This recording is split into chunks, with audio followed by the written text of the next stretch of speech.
Hey, I'm going to get started for tonight. This is our third webinar in our four-part series on the ethnic marketing of lamb and mutton. We are funded through ASI's Let's Grow program through the sheep industry. Ohio State, University of Maine, and University of Maryland working together. Even though this is a program about lamb and mutton, we feel like it's equally applicable to goats. In fact, I've actually got a graph of some goat prices I'm going to show you this evening. But a lot of the things are the same. A lot of the customers are quite similar. Some ethnic customers prefer sheep, some prefer goats. So in our first session, I kind of gave a little bit of a background on the ethnic markets. Last week, Catherine Harrison from Ohio did a great job talking about the ethnic consumers. I think it's really great when you can have somebody who can share their personal experiences that they're having with these markets. What I'm going to cover tonight is understanding and evaluating your market options. So we know there's a big ethnic market out there. We know there's a lot of different markets within that overall ethnic market. There's a lot of different potential consumers. Catherine helped us understand what some of the different groups prefer. But in reality, each and every one of us is going to have to learn what our customer wants. And really that's the same whether it's an ethnic consumer or whether it's any consumer, anybody. You have to find out what they want. And we have this habit sometimes of telling people what they want. And we need to listen more to what the customer wants. The sheep industry as a whole is a perfect example. Consumers are saying, hey, we don't want fat lambs, and yet that's still a major problem in the overall sheep industry, is producing a lot of fat lambs. So we need to listen to our customer. With ethnic markets and non-traditional markets, we usually have a lot closer tie to our customer. So I think we can really tune into what they want and what they're willing to pay for and what they're willing to pay a premium for. I'm going to bring up the presentation. It might take just a moment. Okay, so I'm going to talk about understanding and evaluating your options. And a lot of what I'm going to talk about, I'm going to be honest, is not that different than kind of non-traditional markets in general. I think what you heard in the background was I got a drink and then set it down. So I'll try to keep that background noise to a minimum. I also toggled full screen, so if you want to see the presentation full screen, you have that option. So I'm going to talk about options as far as selling a live animal, selling meat, selling to different places or in different ways, from selling what I would call a commodity type lamb to direct marketing, kind of some things in between. So I'm going to start with selling a live lamb. And that's still what, honestly, the majority of us do, particularly larger producers. We sell live animals. Increasingly, I think we're trying to eliminate some of the middlemen and get closer to the consumer. But most of us are selling a live animal. And there's three basic options when we talk about live animals. One is the sale barn or the auction. And I'm going to talk a lot about this one because this is still probably the primary way that people market lambs and sheep in this country. More so in certain parts of the country than others, but it's still a major marketing method. And even for those who market or direct market, there still may be some animals that you take to the sale barn. Number two is a middleman, and that's a big group. A lot of middlemen that we could sell live animals to. And we can sell a live animal directly to the consumer. So we can still do direct marketing with a live animal. And within each of these three broad categories, there are a lot of different options. And each option has various pros and cons. And what I want to talk about tonight, or get you to think about, are what are some of the pros and cons of the larger options as well as the smaller options within each category. Because I'm a firm believer that there's no best way to market, whether it's live animals, carcasses, or retail cuts. What we all need to find is what's the most profitable for our operation. And as we determine what's most profitable, we don't look at, well, what brings me the most money, but to consider all the costs and what brings me the most profit. Income and profit, of course, are two very different things. Okay, I want to start by talking about marketing animals through a sale barn. We also call them auctions, livestock auctions, or stockyards. I think most of you realize that that's a very broad term itself, an auction or a stockyard, because they're not all equal. And there is an overall trend in the United States to have fewer sale barns. I know in our state, in Maryland, within the last 20 years, a large number of local sale barns have gone out of business. And I think most of us hopefully are fortunate enough to have a local sale barn within our community or not too far away. One of the problems with these local auctions is they don't get the big enough volume. When they don't get enough volume, say they get 20 lambs, 30 goats, a lot of times the buyers are really a middleman. They're going to buy maybe and sell to a larger auction. A lot of animals get bought in a lot of these local country auctions and get transported to New Holland, which is shown here in the picture. Because New Holland is a terminal market or a regional market. Terminal meaning, the animals that are purchased at a terminal market like New Holland usually go to slaughter. They're not usually sold to another market or sold to somebody that's going to feed the lambs. They tend to go directly to slaughter. That's what we mean by a terminal market. They tend to be more regional. Hopefully, again, this type of market is within reach of most of the people that are listening to this webinar. I know in my case, my local auction, and I have several options that are probably within 20 minutes. And then New Holland, as a regional market for me, is probably 2.5 hours away. So it's if a person has enough animals, has the ability to transport them, then that can become a marketing option that they can consider. Most of our local and terminal auctions, not all of them, but most of them are weekly.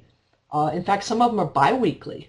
Even when they're bi-weekly, for example, New Holland has a Wednesday and Thursday sale, they still have a sale that's most important. Most people still take lambs and goats to New Holland on Monday. That's their strong sale. That's their big sale. But they do actually have a Thursday sale. Some auctions operate at certain times of the year. Special. It might be a holiday. Or they might even operate year-round, but they might put together a special sale. One of our sale barns in central Maryland will have one prior to Easter. They may put together a special graded sale. This is probably more important for goats than lambs, as the goat grading system is relatively new and a lot more, to be honest, a lot more useful than the lamb grading system. There used to be, when I used to grade cattle in West Virginia, we had a lot of graded feeder calf sales in the fall, some in the spring. You could sell calves all year round, but we put together these special graded sales in the fall. And so some markets will do the same thing with goats and sheep.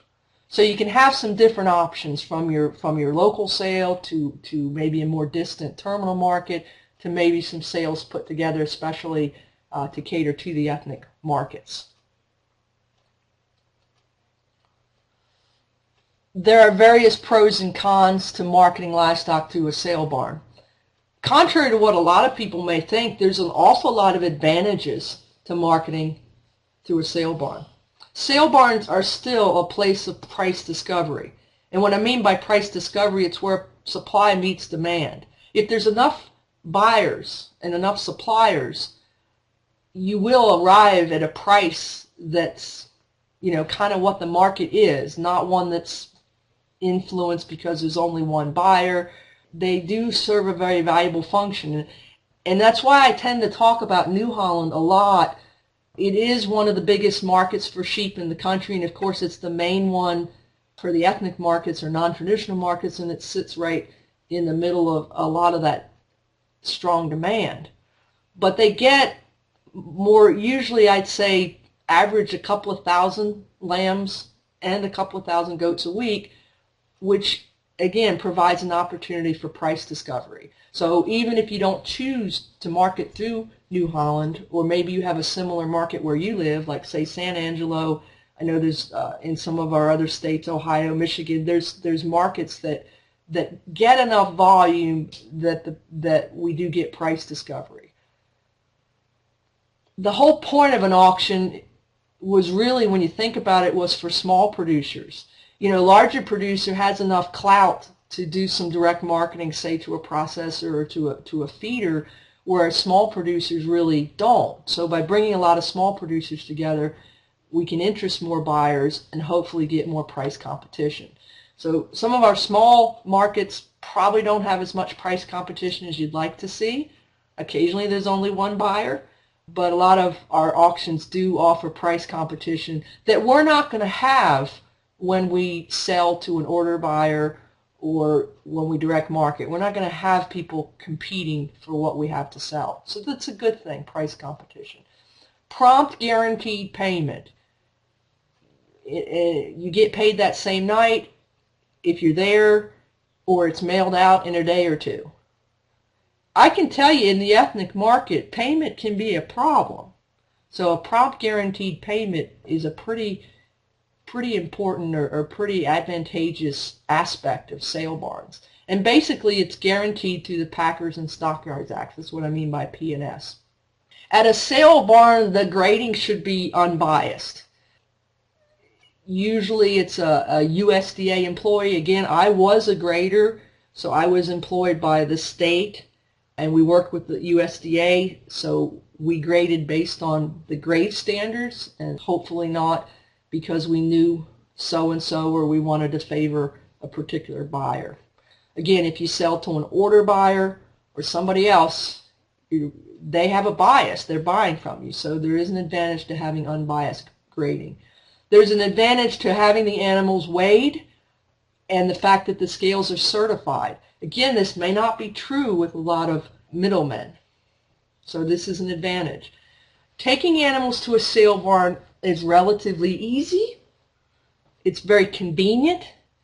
Again, there's usually sales every week. It doesn't take a lot of effort. And those last three reasons are probably why the sale barn continues to be one of the major methods of marketing lambs, even when we're talking about the ethnic market, because the ethnic market are buyers at those sale barns, whether they're there themselves or whether they're being represented by an order buyer. New Holland is full of order buyers, and they are buying for those ethnic markets, for those halal slaughterhouses, for those live markets in New York City. Of course, there's a lot of negatives with taking animals to a sale barn, and I think many of you are aware of those. A sale barn is just like most of agriculture.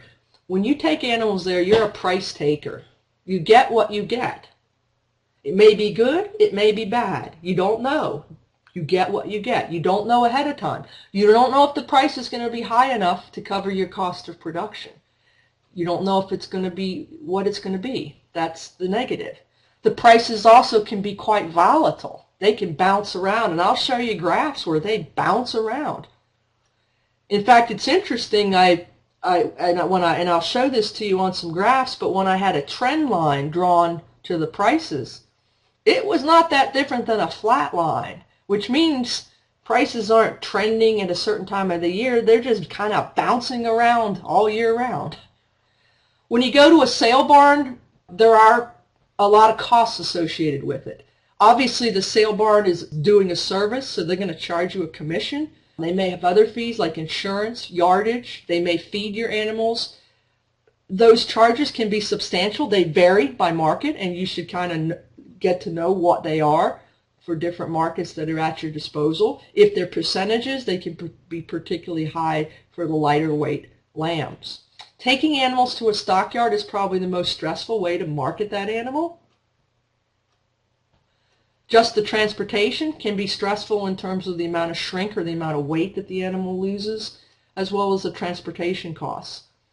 A number of years ago, I was working with a project at Cornell, and we calculated the cost, the marketing costs for taking animals. In this case, this was in New York, and taking them to New Holland. I don't remember exactly how many hours it was away, but the marketing costs, transportation, shrink, selling fees, commission, etc., represented 25% of the income. So let's say, and this was for goats, let's say the animal brought $1 a pound. The net was actually 75 cents a pound, because 25% of that income was eaten up in these various costs to go to a sale barn. Now actually, obviously, if you go to a closer sale barn, those costs won't be as high. But when you're looking at a market report like New Holland or some other market report, keep in mind that you're not going to get those prices in the end. You're going to have to subtract out these things. Years ago, I remember talking to a producer, and this was in Southwest Virginia. Somebody came to his farm and said, I'll pay you 10 cents a pound less than what you get at New Holland. And the guy he wanted the New Holland price. Well, if you calculated his cost to transport his lambs to New Holland, again, transportation, shrink, and selling fees, he'd have made more money if he'd have sold the lambs for 10 cents below the New Holland price. So you got to think about all the costs. And while there's some advantages to sale barns, the cost can be quite substantial as well, or at least from a live animal standpoint.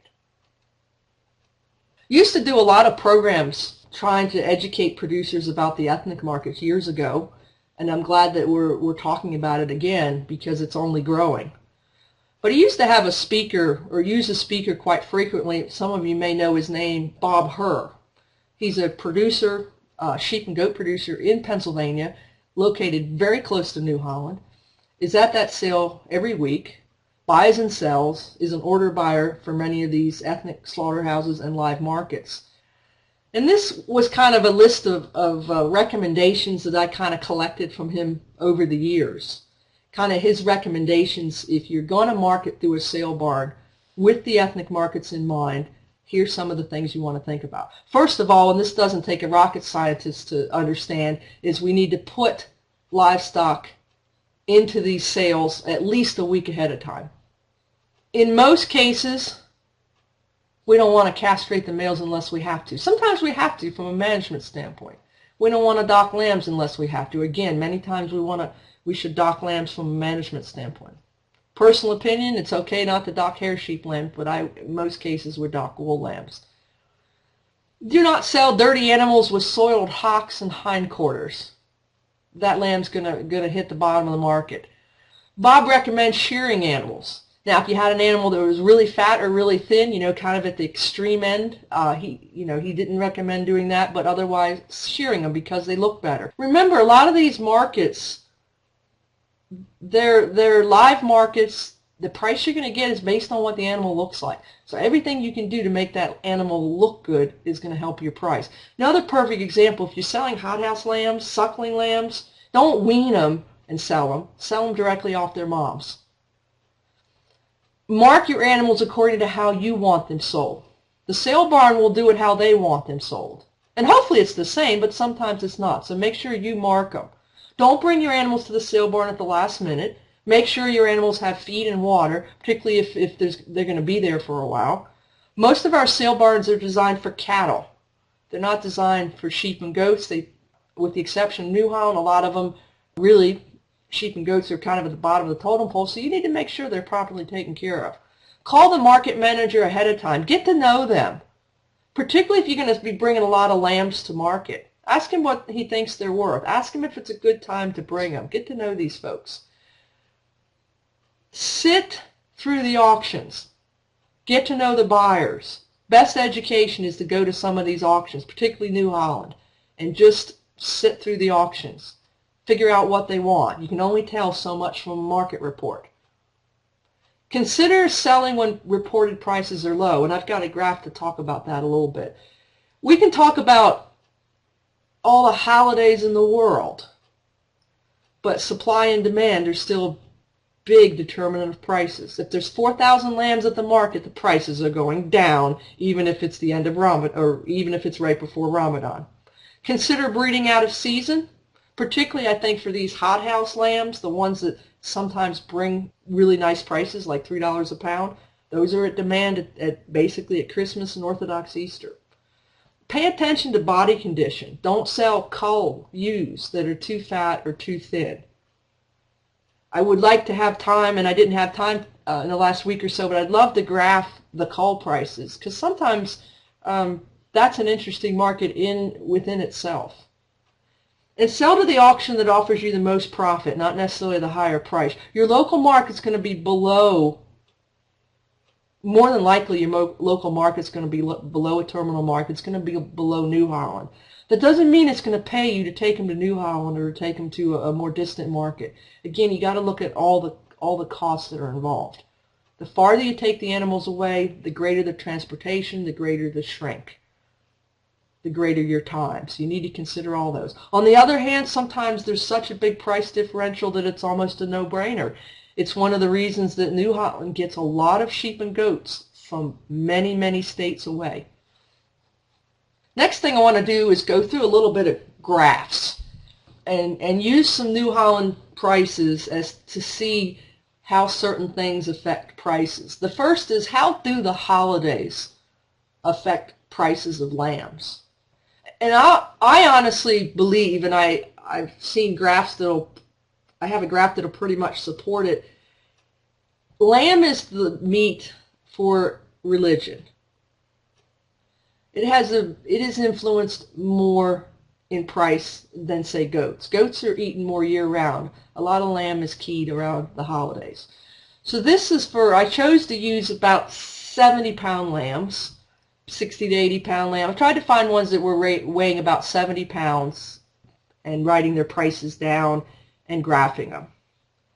And then here you can see I put in the holidays, primarily the Christian Orthodox, the Easters, and the two major Muslim holidays.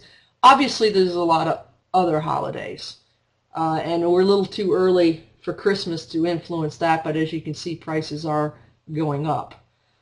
I looked at the prices for, say, 50-pound lambs to see what influence, particularly at Easter, had on them, but New Holland doesn't get, it's a very hit-and-miss market when they have those prices to report. So you can see from this graph, for one, and I think most people realize this, the greater demand is for Orthodox Easter. The typical consumers are Greeks, Italians, Ethiopians. There's also usually an increase in demand for Western Easter.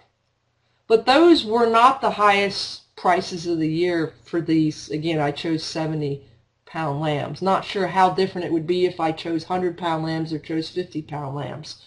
But we did see some spike in prices, at least from the previous week, when we look at Easter. When we look at Ramadan, and keep in mind Ramadan is about a month. It's a month of fasting. Catherine talked about what it was last week. At the end of Ramadan, there's a 3-day festival.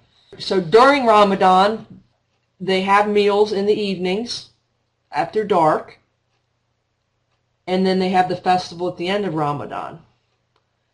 And so we had an increase, a spike, I would say around the beginning of Ramadan, and then prices actually went down. The biggest price spike was for the major Muslim holiday, which is the festival of fast breaking, the Eid al-Adha, which was around October 15th. Unfortunately, there's a key data point missing. So the auction on the 14th, so the holiday was the very next day, but that week prior, the government was shut down, and so there was no market news report. So I'm not exactly sure what that October 7th sale might have been, but obviously from 2 weeks prior to the day before Eid, there was a substantial increase in price. And then after Eid, Big Eid, some people call them Little Eid after Ramadan, and Big Eid, the festival of, and I'm sorry, actually that's incorrectly labeled. That should be the festival of the sacrifice. I'll have to fix that slide and upload it again. That should be the Festival of the Sacrifice. The Festival of Fast Breaking is actually at the end of Ramadan. I'll have to fix that. After the holiday, prices went substantially down, and then you can see that the prices are creeping back up. This week, prices went up about $50 to $60 a hundredweight on most lambs, $40 to $50 on cull ewes. So we're seeing prices go back up. So this is just kind of 1 year to see what impact there was with the holidays.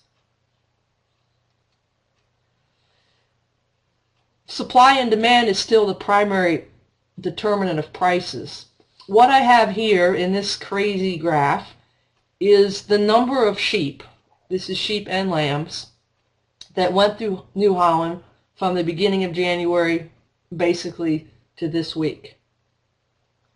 You wouldn't necessarily think that sheep production was seasonal if you looked at this graph, because there's always, almost always, with the exception of a couple of times, more than 1,500 lambs that are going through this sale. The situation with goats is somewhat similar. Again, we're missing that key piece of data on October 7th, which I'd be very curious to see what it is. In the black dots represent the three major holidays where lamb is concerned. The first one being Orthodox Easter, the second one being the end of Ramadan, and the third one being the Festival of the Sacrifice. And I just wanted to show sometimes how demand is affecting the prices. It's kind of hard supply is affecting the prices. It's hard to pull it out as a single item because you've also got the holidays in there as well. But I think if you look at some of these prices, you can see where when the supply is really high, the prices tend to reflect that. Not in all cases, but in these that I've pulled out, I think you can see some significant differences. In a lot of markets, people are tuned into the holidays, and so they put a lot of animals in the marketplace, and that sometimes results in significantly lower prices. So if you look at Orthodox Easter, about 2 weeks before, you had lambs, and these are, again, 70-pound lambs, prime choice, yield grade 2-3. So not the fattest lambs, not the thinnest lambs, kind of nice middle-of-the-road lambs. And so you saw prices go down 2 weeks before, and then you got closer to the holiday, but at the same time you lowered the supply by about 700 lambs, and you had a $40 per hundredweight increase. So that's why I think about Bob Herr's recommendation is when you see prices are low, that's a time to sell. So that supply is also, and this is going to be true of any market, they can absorb just so many lambs. Even though everybody talks about the ethnic market growing and there being this huge demand, and New Holland kind of sitting in the middle of it, it can still only absorb so many lambs before the prices are going to go substantially down. The other thing that has a big effect on prices is quality. And quality, the only really way to reflect quality as we look at these markets is in the grades. The USDA grades are not the best in the world, and I can't even honestly say they're accurately applied in terms of whether the lambs are actually what they say here, but I think they probably do a good job of separating these four kinds of lambs. And unfortunately they're not in order, because the purple, which would be our highest quality lamb, but also the fattest lambs, yield grades go 1 through 5, with 1 being the thinnest and 5 being the fattest. And in most cases what we consider to be the most desirable lamb is usually a yield grade 2 or 3. The prime choice, good, and utility are quality grades. They're based on the predicted eating quality of the lamb. They have to do with muscling. They have to do with flank streaking. Lamb doesn't marble like beef does, so that's determined a little bit different way. When I was in college, I was told that most all lambs grade choice or above. Well, as the ethnic markets have grown and a lot of lambs are going to market at lighter weights and younger ages, we are getting lambs in those lower grades. That the typical consumer, or as we've determined quality, those lambs aren't market ready, but that they suit the ethnic market, or some of the ethnic markets, which have a very different preference for lamb. So some of these markets or some of these kinds of lambs aren't available every week. Our choice and prime 2 to 3, again, are good, middle of the road, good lambs. We've got data points on almost every week. And then our good and choice, which would be a thinner lamb, not as muscular, but still a useful lamb. We've got most of the data points on there. Then we've got kind of a hit and miss on our better quality lambs in purple and our lower quality lambs in green. While this to some of you might look like a jumbled mess, it does show that there are some real price differences in terms of quality. I mean, you can look, you're almost always, the trends are identical. The trends are identical on all of the prices, and of course the differences do vary, but sometimes they can be quite substantial. For example, there's a situation, and it looks like it's the beginning of August, where this good lamb is bringing $1.20 a pound, and the high quality lamb is bringing $2.20 a pound. So there can be significant price differences. And the goal of every producer isn't to market one of those choice and prime lambs. It's to market the lambs that are going to be the most profitable for them. And it could be the good lambs, the red ones, those represented in the red lines or the blue lines, or with those hothouse lambs, I think it's definitely going to be those purple ones. These happen to be 70-pound lambs that are a little probably heavier. The good grade lambs, the green lines, are they going to be profitable? I suppose if your production costs are low enough, your overhead's low enough, there may be some situations. But everybody's got to figure it out for themselves. This just shows you that this is another large determinant on price. The grading on these lambs is done primarily for the sale report. Nobody's in a pen grading lambs like I used to do in West Virginia. It's mostly visual by the market reporter. And I think, again, they probably do a pretty decent job separating the types of lambs.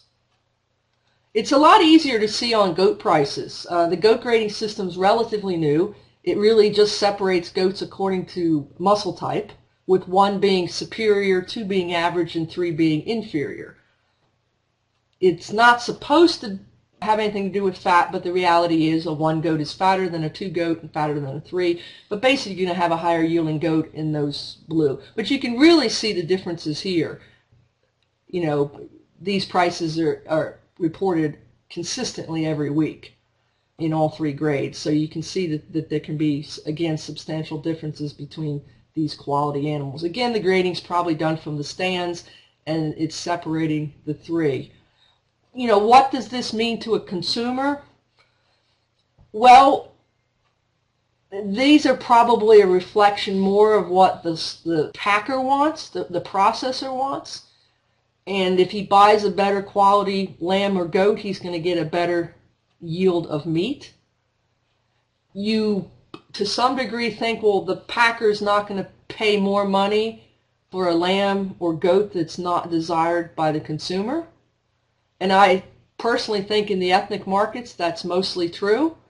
But if I look at the sheep industry as a whole, we still tend to be paying for fatter lambs, and yet that's not really what the consumer wants. But in the ethnic market, I don't think we have the problem with overly fat lambs. Well, when I talk about a lamb being fatter, a little hothouse lamb, he's still not fat to the extent that a lamb that's 14 months old coming out of a feedlot is. So it's almost, they're like 2 different kinds of commodities. So we don't really have a fat problem in the ethnic market. So these higher grading lambs and kids are usually produce more meat. And I can tell you from personal experience, we have a study in Maryland where we're looking at goats. We're feeding some, not an extremely high concentrate diet. They're mostly fed forage with a little bit of grain. And we're comparing those to goats that are fed strictly on pasture. And then we're slaughtering those goats, and we're finding, we're producing a much better product by feeding those goats a little bit. Does that mean it's more profitable? Well, this year it was, because prices were real high on goats, and parasites were really a problem, so the pasture goats really struggled. But again, I'm going to say that's a decision that everybody has to answer. We know when we improve nutrition, we usually get a better quality animal, including for the consumer, but that doesn't mean it's going to be the most economical to produce. Again, the purpose of these graphs is to show you some of the things that can have a bearing on price. The next option is selling to a middleman, and there's a lot of middlemen willing to buy your livestock, and it's not just one option. There's multiple people, from a buying station where you take lambs and you don't have to pay the sales commission, but they're graded and weighed, and maybe even multiple buyers, and maybe just one buyer. Order buyers, dealers, brokers, people that will buy your lambs and resell them, whether they're reselling them to a slaughterhouse or just another sale barn, or directly to consumer. A processor, you might think that that's direct marketing, but they're really a middleman. Selling to stores and restaurants, particularly ones with ethnic customers, they're the ones direct marketing, so they're still a middleman. Cooperatives, if you sell to a marketing group or cooperative, they're kind of the agent to market to the next step. Live markets, a lot of those in New York City, but some of them located in different places. These are markets that are associated with usually custom slaughterhouses, and sometimes you can sell lambs. I have done this on many occasions to people that have the custom slaughter on their place, and even to other producers. If somebody direct markets lamb to a farmer's market or for custom slaughter, and they need more animals than they can produce, or you can sell to other producers. And finding these kind of people, you can find obviously some of them ones that a lot of them you can find at sale barns in terms of order buyers and dealers and brokers. Processors, you can get listings from USDA. Ethnic stores and restaurants, that's a lot of legwork, very similar to just trying to find ethnic customers in general. The pros and cons of marketing livestock to a middleman. One of the best things about it, and I don't care which middleman it is you have the opportunity to negotiate price, shrink, delivery, maybe to negotiate a 6-month or year-round contract. You're going to know the price ahead of time. You're going to negotiate it. You may not get what you're going to ask, but hopefully you'll arrive at a price that's going to be profitable for both you and the processor or the dealer or whoever it is. It's a relatively low-cost way to market animals, particularly if somebody comes with a truck and picks up animals off your farm. You don't have the fees associated with taking lambs to a sale barn, which again can be substantial. You don't have the processing costs associated with some of the direct marketing of carcasses as meat. It's not a method you necessarily have to spend a lot of time on. There can be a payment risk. And this is, a lot of people can tell you horror stories about trying to sell or selling lambs to an ethnic owned slaughterhouse, or selling to a broker or a dealer. Well, if you're selling to somebody who deals in livestock, and that's what I mean by a broker or a dealer or an order buyer, they are required to be licensed. They are required to be licensed. So make sure you sell to a bonded licensed dealer. If you're selling to an individual, your neighbor or another producer, or a slaughterhouse, or somebody you're uncertain of, require a cash payment. I would never let anybody kill a lamb on my farm or kill a lamb at a slaughterhouse unless I already have the payment. When you sell to a middleman, you might not always get the highest price. Sometimes, to know what the price is, you give up the opportunity to sell for the highest price. You also give up the opportunity to sell for the lowest price. You negotiate a price that works for both of you.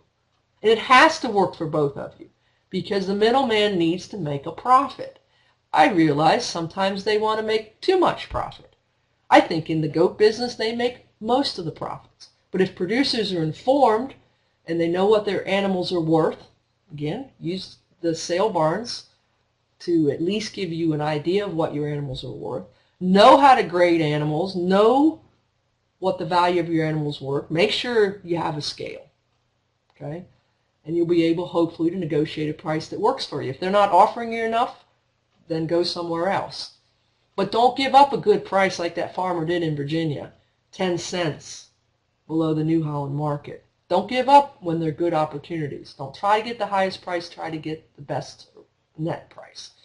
And middlemen aren't always buying, particularly for the ethnic markets. The picture down below was a live market and custom slaughterhouse we used to have in Maryland. They didn't make it. But they didn't buy lambs year-round. They bought mostly prior to the holidays. Okay, and then we can direct market live animals as well. Most people think of direct marketing as meat or carcasses, but there's also direct marketing of a live animal. And to be perfectly honest with you, this might offer the greatest opportunity for profit. The simplest way to make the most money selling a lamb is somebody to come to your farm and give you cash and take the lamb.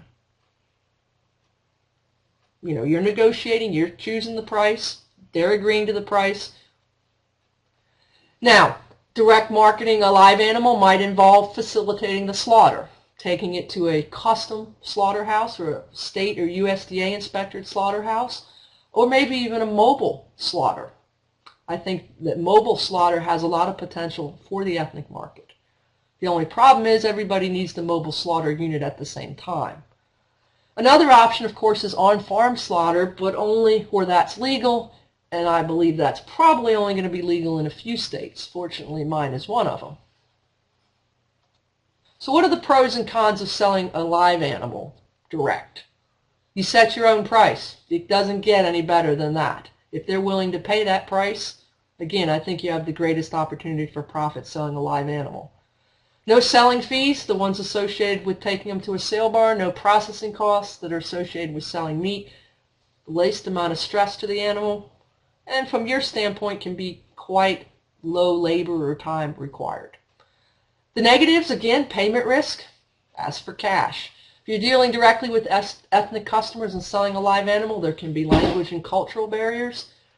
Your buyer may not have suitable transportation, which may require you to transport those animals, or they may try to transport them in a way that is not acceptable to you. I'm not a big fan of seeing sheep hog-tied and put in the trunk. So sometimes they don't have the transportation. And not knowing where and how the animal is slaughtered, some people are just fine with that. Others of us might wonder if it's being done in a humane manner. If you're in a state that allows on-farm slaughter, and again, make sure it's legal, you need a place to slaughter, you need to get rid of the offal, and you need to understand that it's not for everyone. It's kind of a comfort thing or a sensibility thing. Not all of us, not everybody wants to be around it. Not everybody wants the children to be around it. Not everybody wants the community to know that slaughter occurs on that farm. It's not for everybody. So there are negatives specifically associated with on-farm slaughter.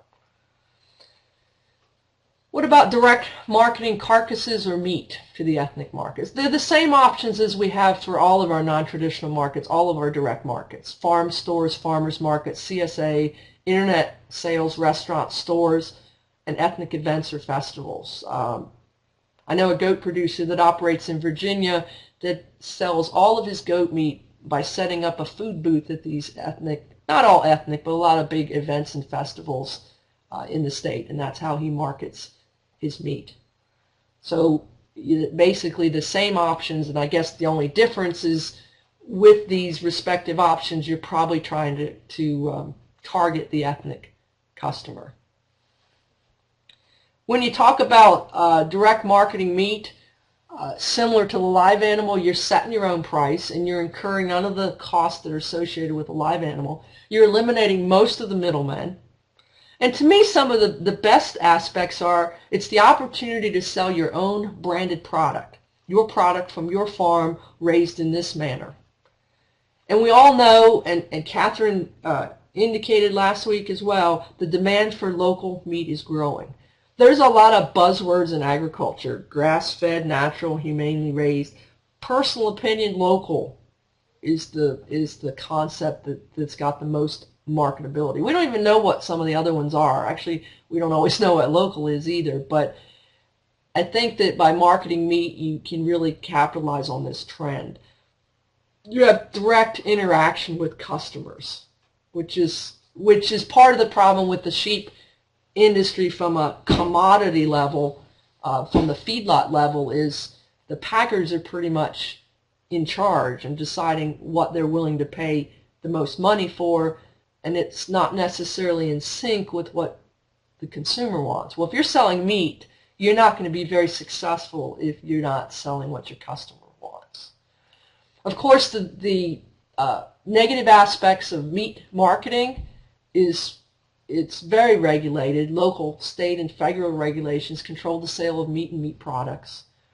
All the processing has to be done in a USDA or state-inspected plant. Different producers have different availability of inspected plants. I happen to live in an area where there are 3 of them very close. Not everybody has that opportunity. That's why there's some interest in these mobile slaughterhouses, because the stationary slaughterhouses are so far away from many places. The state and USDA processing is expensive in general, but probably more expensive at these inspected plants. With meat, you may not be able to sell all of the cuts. I think our most successful direct marketers sell carcasses, because when you sell cuts, you may have some that don't sell as well. And I think this is where you really would need to get to know your ethnic customers to actually see what kind of cuts they want. It could be very different than what we typically see in the meat case. I think I remember Catherine saying how much those folks wanted some of the organ meats and things that Americans don't typically consume. Direct marketing of meat can be very costly and time-consuming to get the product to the marketplace and to sell it, particularly if you put any value on your time. I find that most people that direct market meat, they don't necessarily put time in. They don't necessarily count their time as a cost, but they tend to be people persons, and they really tend to enjoy marketing their product. And I think that's very important for marketing meat. Some markets, and maybe not the direct to the individual consumer, but to restaurants and stores, are going to require year-round availability, which is going to may require you to lamb out of season, buy lambs from other producers, use feeding as a way to stretch your market out.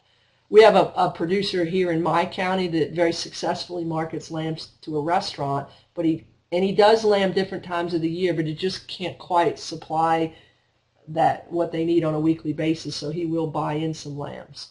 And the other thing to keep in mind about meat marketing, and this is even true with some of the other options, is there going to be times when the local live market is going to be higher. I mean, a couple of years ago, I don't know if you guys remember, the prices went through the roof on sheep, on lambs. And there's no way you can make more money direct marketing or any other way but take them to the sale barn. That does happen sometimes. But the whole purpose of kind of raising the level of marketing, say beyond the sale barn, is to try to get some consistency, to try to kind of level out the ups and downs. You know, the goal, everybody who markets to a sale barn wants the highest price. It's kind of like everybody who markets grain wants the highest price. When really what you need is a fair price and a price that allows you to make a profit. And with some of these higher levels of marketing, certain middlemen marketing, you know, the slaughterhouse, an order buyer, things like that. And then as we move into direct marketing, it allows us to kind of even out those ups and downs, maybe have a contract, but have some consistency. And to farm in the long run, we need consistency, or we need to strive for consistency. The last thing I want to talk about tonight is the checkoff. The first one I want to talk about is the American Lamb Checkoff, and there's the website. And what it's important to understand is it does not matter how you market sheep. It does not matter what kind of sheep you market. All sheep are subject to the checkoff when they are sold. Market lambs. That's what we think of a checkoff, you know, a slaughter lamb. But it includes feeder lambs. It includes lambs that you sell for the freezer market. Ethnic lambs that you sell to a live market, that you sell to an order buyer, that somebody slaughters on your farm. 4-H lambs, the lamb that your kid sells at the county fair, cull sheep, even breeding stock. They're all covered under the checkoff. The checkoff for sheep and lambs is different than it is for beef. Every time you sell cattle, it's a per head checkoff fee. For sheep, there's two assessments. There's an assessment to the producer, and would also include a feeder, somebody who buys lambs and feeds them, and it's based on pounds, and it's 0.00 cents, 7/10 of a cent per pound sheep sold. So for a 100-pound lamb, that's 70 cents. The second part of the checkoff or assessment is to the first handler. And I don't know why they chose that term, but usually the first handler is the processor, the slaughterhouse, usually. And that's 42 cents per sheep slaughtered. Again, lamb, sheep, hothouse lamb, 140-pound lamb, it doesn't matter. It's per head. Those fees did go up, I guess, within the last year, which was the first increase the checkoff had ever had. I think it's been in existence more than 10 years now. The assessments should go to the American Lamb Board monthly by the 15th of the month following the sale. So if you sold lambs on December 1st, they should be in by January 15th.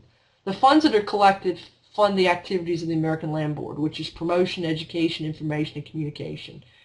And the American Lamb Board does a lot. And if you go to Lamb Checkoff, and that should be .com, not -com, another mistake on my slides. If you go there, you can learn a lot about the checkoff. There's also lots of other websites that the American Lamb Board has. There's social media. You can find out all of the things that they are doing. And they're doing that with checkoff funds. Without checkoff funds, they couldn't do any of the things that they're doing.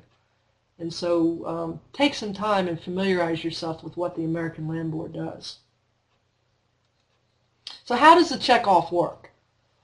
Well, as a producer, again, it's 7/10 of a penny per pound of live sheep that you sell. Okay, that's, as a producer, your obligation. Now, who sends the check off to the Lamb Board depends upon how you market the lamb. And we're going to talk about some of those. Feeders, so a person that buys a feeder lamb, pays 7/10 of a pound, not on the entire weight of that lamb that he bought or that he sells, but on the amount that that lamb gained. So if a feeder buys a 70-pound lamb and he sells a 100-pound lamb, that's 21 cents. So he doesn't pay the whole thing. And if somebody buys lambs and has them for less than 10 days, they're exempt from the checkoff. The marketing agency, and think of that as the sale barn, they're exempt from the checkoff. However, they will collect it. So you take a lamb to the sale barn, and the sale barn is going to deduct that 7/10 of a pound from your lamb proceeds. So if you market to a sale barn, you're paying the checkoff, but the sale barn is passing it on. They're passing it on to the buyer. Okay, so you don't actually have to remit anything. So if you think you're not paying the checkoff, but you market lambs through a sale barn, you are paying the checkoff. Okay, now we talk about the first handler.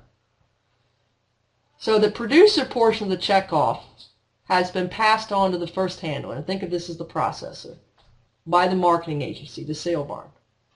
Or if you sell direct to a slaughterhouse, they're going to deduct it from what they pay for your lambs. So you're going to pay it any way you look at it. And then that first handler, again, that slaughterhouse, is going to pay that 42 cents per head. And then they're going to send the entire check off to the lamb board. So they're going to pay that 70 cents for that 100-pound lamb, for the live lamb, and then 42 cents per head, $1.12 to the lamb board. What about direct marketers, which I think a lot of folks tonight are? Well, you're both the producer and the first handler. You're technically not doing the slaughtering, but you're controlling the slaughtering. You're paying for the slaughtering. So you, as the first handler, also have to pay that 42 cents per head. So you pay the producer portion, that's 7 cents per pound, and then you pay the 42 cents per head, and you submit the check off to the lamb board. So if you direct market lambs, you are obligated to remit the check off to the lamb board. Okay, I'm going to do a couple of examples. For a 100-pound lamb, I'm going to make it simple. So a 100-pound lamb, the obligation is 100 pounds times 7/10 of a cent per pound, so that's 70 cents, and then 42 cents per head. So that's a total of $1.12. Okay, so we take a lamb to the sale barn. I just took 2 yesterday. The sale barn is going to deduct 70 cents for this 100-pound lamb, 7/10 of a cent. It's going to be deducted along with the commission and the yardage and those other things. You're going to see it on your receipt. He's going to pass that on to the seller. So whoever eventually slaughters the lamb will be obligated to pay the 42 cents per head, but they're going to send the entire check off, $1.12, to the lamb board because they've received the producer portion from the sale barn or marketing agency. Okay, let's say you sell a lamb for freezer trade. Well, you're both the producer and the first handler. So you pay your producer portion, 7/10 of a cent a pound, and you pay the first handler portion, 42 cents, and you are the one that sends it to the lamb board. So you send $1.12 to the lamb board for any lamb that you sold in this manner. Okay, you're selling lamb cuts at the farmer's market. Again, you're both producer and first handler. So if you sell the equivalent meat from a 100-pound lamb, it's the same thing. You pay $1.12, both the producer and the first handler portion, and you submit it to the lamb board. Final example is you sell a live lamb to a processor, to a plant. Well, when the plant purchased that lamb, he's going to deduct that 70 cents from purchase price. He's going to be obligated to pay the 42 cents, so he's going to remit the entire $1.12 to the lamb board. So that's how that works. Hopefully that was simple enough. I can actually think up some scenarios that get even more complicated than that. Trying to figure out you always know you're the producer, but sometimes understanding the first handler or when you buy and sell lambs can get a little bit more confusing. Now Roger put together this list for me because it's not just the kind of national checkoff that we have, but some states have a checkoff. And we have 7 states here that have checkoffs, and this gives the value or the assessment. Some are lamb, some are wool, some are both. Kentucky actually includes goats in their checkoff program. And there's a website for all of them but California. I, for the life of me, couldn't find any information on California's checkoff, so I didn't include a website. But you can go to these websites and learn more about the checkoffs. And again, they're in addition to the national checkoff. And they fund, I would say, quite similar activities, but specific to the state in which the checkoff is collected. And you can visit those websites, the state sheep associations, to see the work that's being done with those checkoff dollars. Usually these checkoffs are approved by producers. It's not the government that says, hey, you need a checkoff. These are usually producer driven because most producers appreciate the need for promotion, for education, for information, and for communication. They appreciate those needs and are willing to support it. Some of them are more sensitive to the market in terms of the value. You can see that a few of them are based on the value, and then some of them are going to be just based on per head or per pound, which of course when prices are lower will be a more substantial cost. Just like the national checkoff, if you're a producer in these states, you are obligated to pay these checkoffs. It's not voluntary. You're a member of the industry. Just some final thoughts for tonight on marketing options is sell your lambs for a profit. And the only way you know if you're selling them for a profit is if you know what your cost of production is. Selling your lambs for the highest, chasing the highest price is doomed to fail. It's just doomed to fail. Even in direct marketing meat, I think you still have to price your product within the context of competition, and it really ought to also be within the context of what you need to make a profit-raising sheep. Again, I emphasize to sell for the highest net price and to make sure you consider all marketing costs when you choose the best option, whether selecting between sale barns, whether selecting between, really when you think about selling a 50-pound lamb versus a 100-pound lamb, whether selling live lambs versus carcasses versus meat, consider all of those costs. And finally, have a plan for marketing your lambs. Don't just take them to the sale barn when you feel like it. Sometimes we all do that.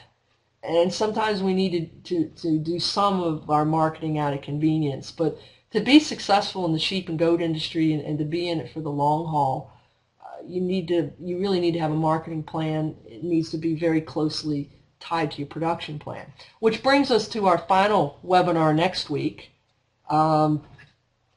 Next Tuesday, December 10th, same time, same place. Richard Earhart from Michigan State University, he's the small ruminant specialist in Michigan. He's going to discuss developing a marketing plan, and he will talk about really a production plan kind of to go right along with that. Before going to Michigan, Richard was at Cornell University, so he has quite a lot of experience with the ethnic markets. He has quite a lot of experience with out-of-season lambing, and really the ethnic markets and out-of-season lambing often can go hand in hand. So he will do an excellent job talking about a marketing and production plan next week. So I thank you for your attention this evening, and I'd be happy to entertain any questions. And I noticed that Roger's been very active in the chat box. So if Roger, if you would like the mic at all, I'd be happy to pass that privilege along to you so you can talk. I didn't know if you might want to say a little bit about these state checkoff programs, in particular the one in Ohio. How do you find your dealers and brokers? Again, going to the sale barns themselves, because that's their livelihood. That's where they operate. That's one way to find them. Some of them is just word of mouth with other producers, finding out how other producers sell their animals is another way. Sometimes there's listings in places. I know with the Cornell website we were trying to develop some of that. I don't know if states list licensed or bonded livestock dealers or not. As far as slaughterhouses, USDA does list plants that are inspected. I think states do. States may list the custom ones as well. And they are also, again, a processor is also what I call a middleman. A lot closer to the consumer, but still a middleman. Because when you think about it, we've got the farm and we've got the consumer. And we've got a lot of potential links in the middle. And the more you can remove those links, hopefully the greater piece of pie that you have. As far as a drop in prices, when lambs pass the 1-year mark, essentially a lamb is a lamb until it's a year old. In the sale barn, that will be judged by the teeth. And it's not like lambs magically get their yearling teeth when they turn 365 days of age. But that is how it will be determined in the sale barn. And usually, yes, there can be a significant price difference between a lamb and a sheep or a yearling. If there's enough of them, a big enough market, they may differentiate yearlings because they're probably more desirable than a mature animal. And the wool's going to tell you a lot about lambs as well, and that's why Bob Herr's suggestion of shearing is not a bad idea, particularly for older lambs. Nothing looks better than lambs that you can tell they're young because they don't have much wool on them. Roger mentions that we can tell how old a lamb carcass is by looking at the spool or break joint. Whether it's bone or whether it's cartilage determines whether it's lamb, yearling, or mature. But at the sale barn, it's going to be on the basis of evaluating the live animal. But anything you can do at the sale barn to make your animal look better and to look younger. When you sell carcasses and meat, the beauty of that system is you don't really have to play that game. You're selling what you're actually, the end product. And the end product can speak for itself. But on our sale barns and a lot of our other buying, it is very much a visual market. Even slaughterhouses, it's unless they agree, and I know larger producers sell lambs on a carcass basis on a grid, but unless the packer is willing to do that, he's going to price on visual, and as he gets to know your animals, they do well for him or they do poorly for him, he may adjust prices. And the same, you develop reputation, even within these non-direct markets, you develop reputations. Your lambs develop reputations, and if they do well, the market will know. And the market manager will know, and he may say something. Or if you sell directly to a processor, he'll know how your lambs do. And he'll be willing to pay you more for them if they're good lambs. Maybe not the first time. I tell people when you're trying to negotiate a price the first time, don't assume your lambs are the best in the world. Kind of pick a middle ground between the top two grades. And then if your lambs are the top grade, as those lambs are killed, it'll prove out. It'll prove out. With the direct marketing of meat, you're going to get a more direct feedback. The restaurant's going to tell you what his customers think of your lambs, or the consumer's going to tell you what they think of the product. And if they keep coming back, it's a good indication that you're producing the type of product that they require. Questions?